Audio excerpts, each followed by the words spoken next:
in beautiful downtown Marietta, Illinois. And I'm going to do another 2008 playoff prime cuts. Really hot product. We're going to do it like last time if I can. Yeah.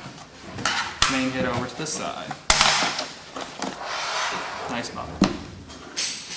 And the pack. We have a Amazing Mets biography Gil Hodges insert. Not numbered. A Joe Morgan base, numbered to 249. Jackie Robinson base, numbered to 249. We have a Charlie Blackmon rookie auto to 249. A nice triple bat of Orlando Cepeda and a St. Louis uni. Nice. Numbered 17 to 25. A Tony Gwynn dual jersey, numbered to 99. And let's see, the main hit is, ooh, not bad.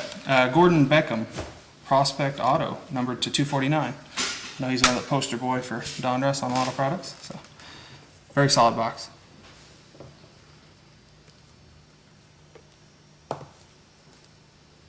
So there's Tony